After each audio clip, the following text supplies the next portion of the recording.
Okay, today we have Rachel Minto, who's been with us at Launch School for about 9 or 10 months now, and is now in the advanced phase of our program, making her way through course 301, which is the Rails course, and having already completed the entire back end and front end phases. So, welcome, Rachel. Thanks. It's great to be here. So, we'll just start off pretty casual. Do you want to maybe just talk about your background a little bit? Yeah. So, let's see. Growing up, I had five sisters, and so my mom stayed home with us, and she was really great at it. She was an awesome mom. She was always there for us, and she was a big advocate for staying home. So I kind of had this idea that, maybe if I end up getting married or having kids or whatever, I'd be interested to do the same. And I didn't have a strong career path laid out for me, and it wasn't a huge priority for me growing up. So when I went off to college, I ended up majoring in philosophy and fine arts, and I thought about doing math and ended up deciding not to do that. So when I graduated with a philosophy degree, I was kind of like, what do I do now? And ended up becoming an administrative assistant for most of my time as a professional while my husband was getting his PhD, and I was kind of bringing in the money. And it was great, and I ended up actually really loving it and really enjoyed having a career. And I thought, you know what, this is something that I see myself doing for the rest of my life. I want to invest myself in something that's kind of bigger than me and it's outside my family, and that I get that personal satisfaction from. That kind of brought me around to coding. When I ended up coding and just really enjoying it, I decided, you know what, this is something that I want to pursue, I want to excel at. And that's kind of where I ended up at Launch School. Yeah, that's interesting because we have a lot of philosophy majors in our program. And I don't know what it is about philosophy, but there must be something to it that sort of, maybe the logical side of it, that drives people this way. But how did you know that you were interested in programming, I guess, before you tried it? Was it through friends, or how did you explore that first initial itch, if you will? Actually, through my husband. He had been programming his websites, like doing front-end stuff, for quite a while, just self-taught.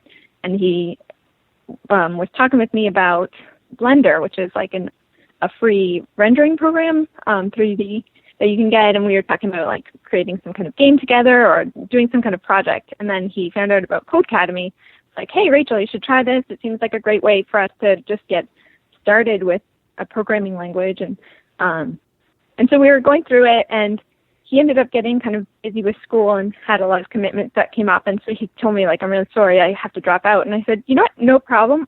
I actually really love this. I'm going to keep going.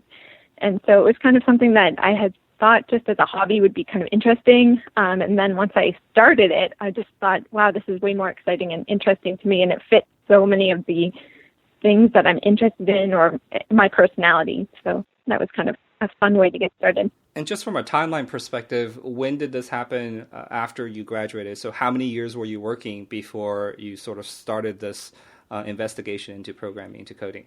I'd say it was about 5 years since graduating college that I actually started programming. And that was about just over a year from now ago. Okay, and so you started with Codecademy, and it really resonated with you. It really sort of hit upon a lot of the things that you enjoy. What did you do from there? I took a bunch of other online courses, like I did a S1E3, I think it was through Udacity, and just explored a bunch of the different free resources online. I was trying to teach myself JavaScript using, I think it was, Node.js. And did you have a goal in mind, or is it just, did you have like a job role specifically in mind, or was it game development, or was it just various resources that you found through recommendations? I didn't really have a clear idea of where I was going with it. It was just something I was kind of interested in. And at that point, I hadn't fully committed myself to it as a career. It was more like exploring it for, just personal interest or just to see kind of where it would go. And so I was just using resources I'd found through recommendations online. Okay. And so how did you end up at, Launch School? That was actually very fortunate for me because my husband had a colleague who had gone through Launch School and was just kind of finishing up right when I was starting to get really serious about looking at more resources that would help propel my career rather than me just kind of fiddling around on my own. And so talking with him and hearing about his experience at launch school was what really prompted me to be like, yep, this is the right fit. This is what I'm looking for. That's interesting. So after going through all those beginning resources and then you hit upon the launch school prep course, I guess that was that easy for you, or was that, still pretty challenging, or did it just feel right? Or definitely it was the right pace, I think. Up until that point, one, I started putting a lot more time into it because I had seen your recommendation of like trying to get at least 20 hours if you can. And so instead of doing like the 7 or 10 hours that I had been doing on my own time when I was self-teaching, I was putting in more time, and that helps. But also just that it wasn't like I was ever spinning my wheels and getting stuck on something and I didn't know where to go for the answers. Like all of the prep course and all of the materials at launch school the whole way through have been like this good, like challenging. I'm always pushing myself, but not where I'm just overwhelmed or just not even sure where I'm supposed to be going next. Yeah, I think the structure helps a little bit. So one question I wanted to ask you was, you mentioned you have like an art background with a philosophy background. And if that combination helped you, because it sounds like that you discovered programming and something just clicked, and it really resonated with you naturally almost. And I really typically don't like to use that word, it's naturally resonating, because really it takes a lot of hard work and it takes a lot of dedication and perseverance. So even if it doesn't naturally resonate with you, you can still become very, very good if you put in the time. So, but for you, I feel like it was a pretty natural progression. I wonder if that background helps. So I know you have some background in like creating pottery and things like that. Does that tie into helping out with understanding or learning programming at all? Yeah, absolutely. I think everyone kind of looks back in their history of their experiences and can see things that have brought them where they are and ways that it's helped them. And I think for me, the combination of fine arts where I'm thinking spatially, and I'm also doing a lot of problem solving. I have something, I know kind of what I want the end result to be, but I have to think about process. I have to really think about every step of the way and how it's going to come into the whole. And you have to put in so many hours of work in order to master a profession like pottery or like ceramics. Making fine art it's a lot of hard work. It's not like it's just something you can whip together. At least it wasn't for me. So that definitely helps in terms of putting in the diligence of learning to program. And also, I think with front end, where you're thinking about things a little more spatially, that helps. And then having the philosophy, the logical thinking really helps in terms of maybe more of my back end side programming. So I think all those things have kind of combined together to help give me a mindset for programming. Yeah, that's interesting. And I just noticed you're very, very positive, and you're very, you look for things that can help you, because I get emails all the time from prospective students who come from art background or music background, and there's just a lot of anxiety and uncertainty in the way that they write the email. They always say something like, I don't have a computer science degree, I've never taken a lot of math, I have an art background or a music background or something like that. Can I still be a programmer? Right? And I feel like that mindset is very unfortunate, because somewhere along the way they must have met an experience that told them that their background wasn't a good fit. And in fact, it can be a great fit. There's a lot of musicians, and such as yourself, a lot of art background can help if you rely on those lessons, right? If you take those same lessons and then you learn from them and apply it to this field, it can definitely be a huge help. Yeah, I totally agree. Absolutely. So right now, as you're working through launch school, about how many hours a week would you say you're spending? I started at always having at least 20. That was my minimum, and I use a timekeeper, so a timekeeping app, so I can make sure I hit that. And now I think I'm probably averaging more like 25, some weeks considerably more, but always at least 20.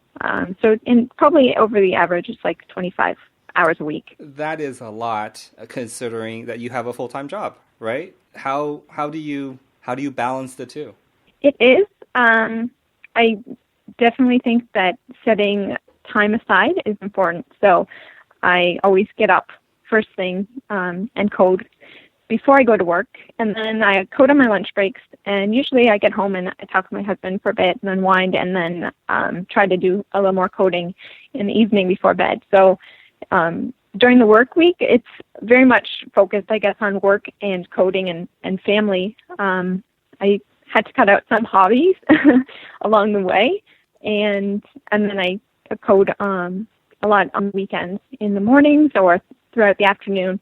And it's fun because my husband is a writer and he's doing his PhD, finishing that up. So he has stuff that he can work on as well. So we can kind of go to cafes together. We can hang out. And so working time doesn't feel so much like it's a sacrifice. It's something that we can both enjoy and then talk about after we're finished. And so I guess, yeah, there's definitely sacrifices that I've had to make and things I haven't been able to do because I'm coding. But in general, looking back over the past year, it's been one of the most satisfying years because of that, like, push yourself and then you see the results, and that's very, very fun. That's great to hear. And that's what you just said, I think is really, really important. And a lot of people don't think about it too much. What they'll usually say is, oh, I have an art background. Oh, I have a full-time job. Can I do it? And I'm thinking, well, yeah, of course you can do it if you have those two things. But really the key is what you just said, which is, does your personal time facilitate studying? Right? So you almost have to get the people around you to buy in to this idea of studying, right? So whether they're studying with you, like in your case, or they allow you time to, sacrifice family time, sacrifice on, perhaps some errands or hanging out to study, without feeling guilty, right? That's the key. If you always have that guilt hanging over you, that's not going to work. I hear from students all the time. They'll say, "Oh, it's great. My significant other is going to be on vacation for a week," and I'm thinking, wow, that there must be a lot of pressure, right, to not study, right, during your off time. So yeah, so important. I think people underestimate that a little bit. They always talk about their background as if that is the key, whereas really it's the day-to-day, right? The day-to-day life that is really the key. Right. Yes, absolutely. So another thing I wanted to ask you about is, I know you're active in the Boston Women Who Code organization. Do you want to talk about your role there a little bit and how that has helped you or guided you as you're learning the program at launch school? That's been a really fabulous experience for me. I got involved with them last May as part of their leadership team. I'd been going to their meetups for a couple of months before that, but they were looking for people to just kind of help out with planning events and taking leadership role. And I was, I kind of put my name out there and I submitted my application, and I thought, there's no way they're going to accept this because I don't have nearly as much experience. I'm not even a full-time developer. But they did, and just being part of that leadership team has helped me in so many ways. One, it's given me a lot more confidence because when you have a kind of a role within a group, there's things you learn from that, and it's been really nice to give back to an organization where when I first started developing and I went to Women Who Code, I was like, hey, look there's so many women here that are really technically minded, and they're really good at what they do, and they're really excited about coding. And when you're an underrepresented group, it's really nice to have that kind of, I guess, visual representation of what you could do. But to see other people who have done it is very encouraging. So it's nice to be able to give back to other people who are just getting started in code. And also, there's just like a lot of support that you get from being part of a meetup group. And so I kind of recommend, like, if you're starting to code and you're interested in it, get some meetup that's near you, or find other people who are interested in coding and just get comfortable with having technical conversations with them. And you'll learn from them, and you'll understand more what goes into actually being a web developer, like from their perspective. And so you're learning on so many different levels, and you're being able to learn about different companies. And I think the confidence that you get as a developer just from like being able to have those conversations one-to-one is really important. Yeah, I think that's really good. And partly is because it's almost like the natural state of any tech community is going to be, 80% male, right? And so if you don't take any action or do anything, that's sort of the default. Whenever I talk to people about this topic of, I know at launch school we're trying to get more women in our program, it's half the time it's like, well, there's no problem. It's, or this problem is too big for us to solve, right? We're just a training program, so whoever comes to us, comes to us. So that's sort of the pipeline argument. But the problem is, if we want to spend our lives in this community, right? Do we want it to be diverse? Do we want it to have different perspectives? We all have implicit bias, and I know that for me, when I go to a technical session and I don't know who's leading, and there's, let's say, a female voice that comes out, I'm like, oh, that's surprising. But then I think to myself, why is that surprising, right? And it's because I assume, right? I make these sort of implicit assumptions about who should be speaking. And I think that's something that if we want to, again, spend our lives in this community, it's worth thinking about, and it's worth talking about. We actually do have a sort of informal Women Who Code organization here at Launch School. We have a channel, we have some people from there, but it probably could use more structure and organization and leadership there as well. Yeah, well, and I think what you said is true about, like, you get the people that come to you, and I think in some ways tech is facing this issue because we have this maybe like a cultural bias or whatever, where we have a lot of girls in middle school who are interested in STEM. They like math, and I kind of count myself among the statistic. Like, they had an aptitude for it, and then when you look at them and they're going into college, they're not choosing STEM. They're going away from it. But then the nice thing about having places like Launch School is that for people like myself who kind of discover this later on when they're ready in a career, and they're like, oh, I missed an opportunity. Like, this is something that maybe I should have pursued, or I wish I could have pursued, or now I'm ready to pursue. Launch School is great because it's part-time, it's self-paced, and so you can, if you have the time, you can go back and teach yourself something that you might have wanted to do right from the start. So I have to say that Launch School, it just seems to me like it's such a great opportunity for maybe for women especially, or for anyone who's just like looking at a second career, or maybe looking at transitioning. Yeah, we've been partnering with Women Who Code, did a couple of scholarships now with them, and the candidates that we get are extremely strong. Sometimes to the point where, we feel like just their application into Launch School could probably get them a job. So definitely the quality is there. And I think you're right on in that when you said when you go to college, you look around and, engineering, you go to the engineering class, it's 99% male, and all of a sudden you're the only person there. And of course it's just not extremely welcoming. Nobody's fault, right? That's just the current situation. I think from a larger institutional standpoint, right, when I attended a college, there's really not too much I could do. But as one of the instructors at Launch School, I think there are certain institutional things that we can do to sort of facilitate and help in that direction. And I think that's definitely worth investigating. I feel pretty strongly about this, and it is not an unsolvable problem, right? Some people make it seem like it needs to start when they're so young, and it's cultural and it's society wide, but we can do our little part.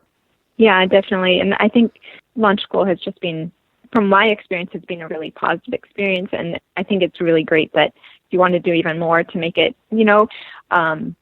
more open for women, and so that women feel like they're just as represented. I've never really come across anything that was an issue at Launch School, but it is really nice to know that you're looking at ways to make it so that it's more even based, because you just kind of look around, you look at who your I can't say exactly classmates because you're all kind of going along. But you're looking at the other people who are enrolled, and you're kind of checking out their code. And if you have another woman, for me, I'm like, oh, okay, I'm definitely checking out her stuff. What's she doing? What is she succeeding at? Like, you're rooting for her to really succeed, because I think the more examples you have of success of people like you, it makes it easier to imagine it for yourself. And I think that's that's valuable. That's exactly right. Yeah, I would like to see the ratio to be 50-50. That to me is a goal worth pursuing. Yeah, that'd be awesome.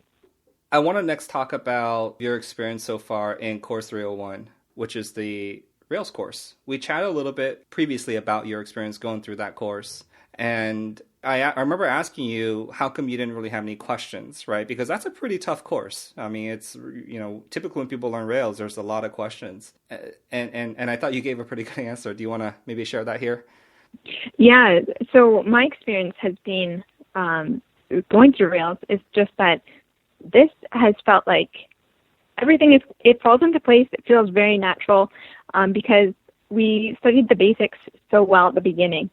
And it felt like the first part of the launch school curriculum it's very intensive. You're learning a lot, and you're learning not only like how to be really diligent with yourself, but you're learning this new way of thinking. And I think for a lot of people that are kind of new to programming, it's a stretch. Like it feels like you're putting in a lot of time, but then it pays off so much when you get to this Rails course, and you're just like, okay, this makes sense. Of course, yeah, okay, I can see what they're doing. I understand where the methods are coming from. You understand the conventions because of your previous study, and it all kind of starts to fit together.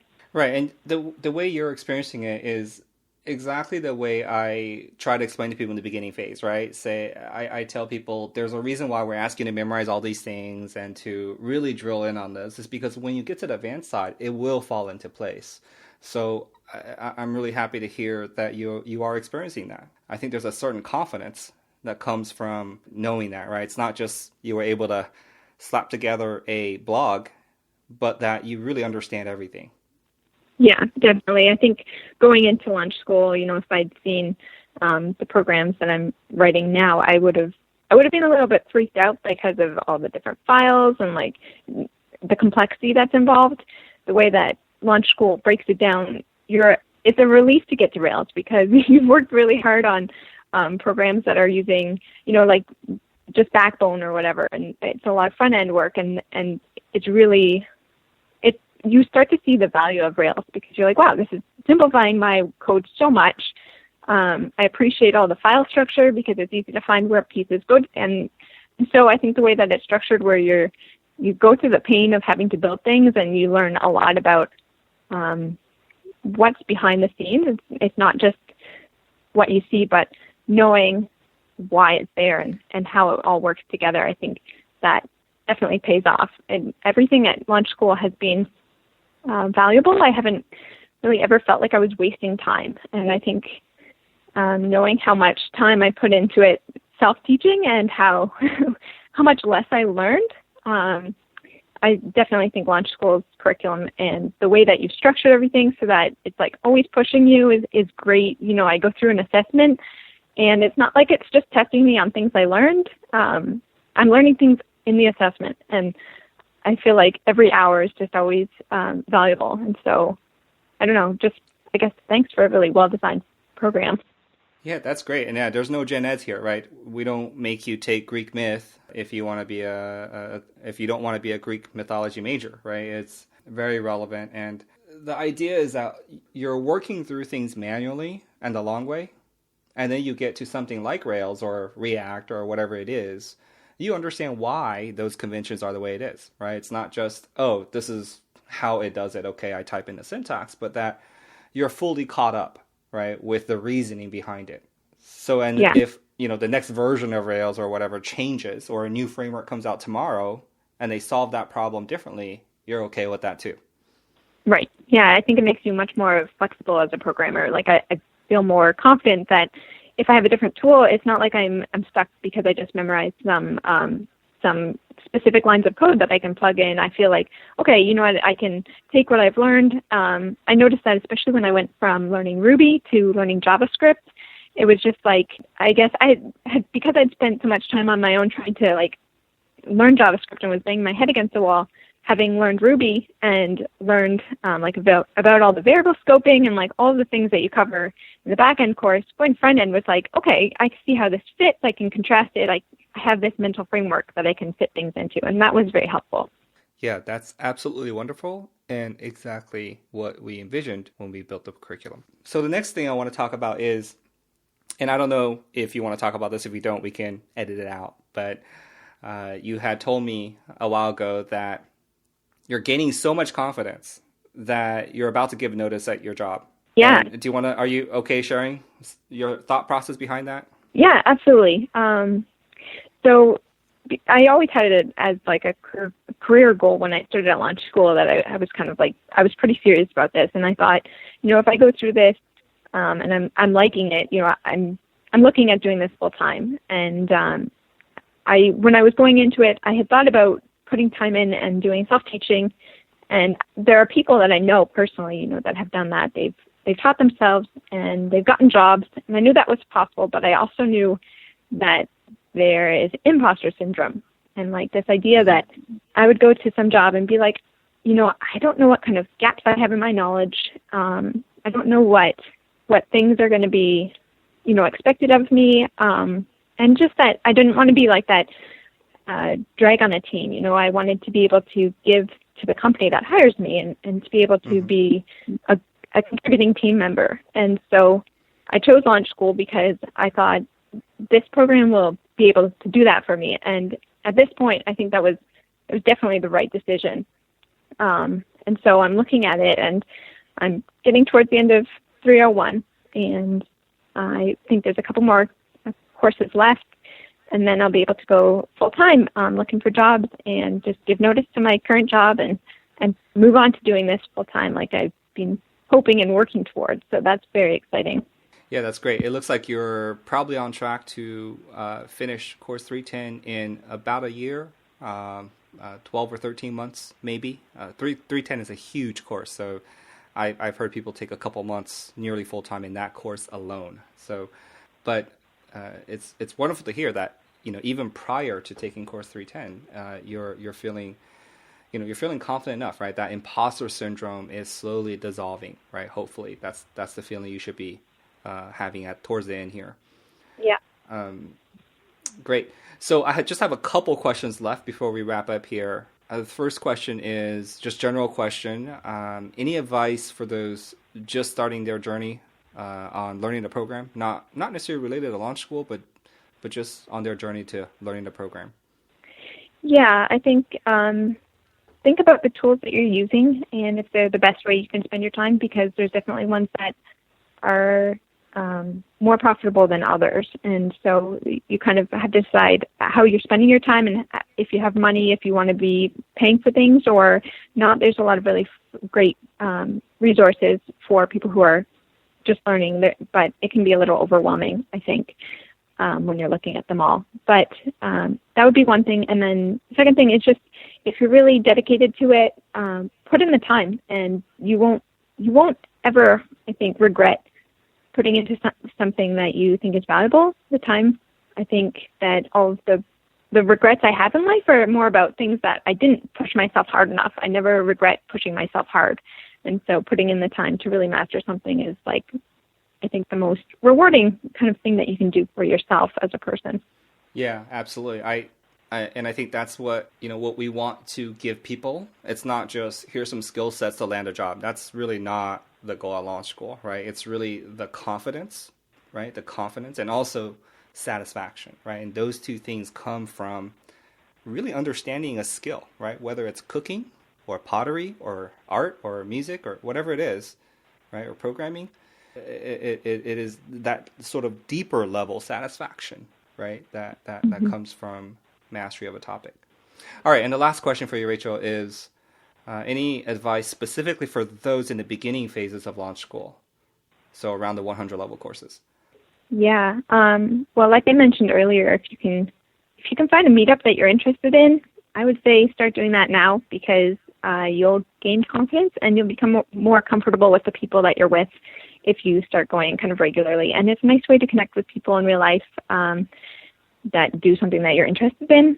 And you might feel a little bit like you don't have anything to contribute, but in my experience, meetups are incredibly friendly to people who are just starting out, and people have all been there, so they're always happy to kind of help you on your way. And then second thing would be just to yeah, make sure that you're always putting in the time regularly. That is something that you just kind of put in as part of your lifestyle, and so that you don't kind of have to decide each time, am I going to code or am I not? And so on top of that, I would say also make sure that you have a goal that you're happy with, that you can do a sustainable pace in terms of the time that you're putting in. And then once that's finished, feel completely 100% free to just stop and relax, because that's really important for you and for your relationships with family or friends, to be able to, like, when you're finished your time, just let it go and think about the other things that are part of your life. Yeah, that's really great advice. Well, that brings us to the end of this interview. I just want to say thanks again, Rachel, for taking time out of your busy studying and work schedule to speak with me today, and for sharing your story. And have a good rest of the day. Great. Thanks, Chris. You too.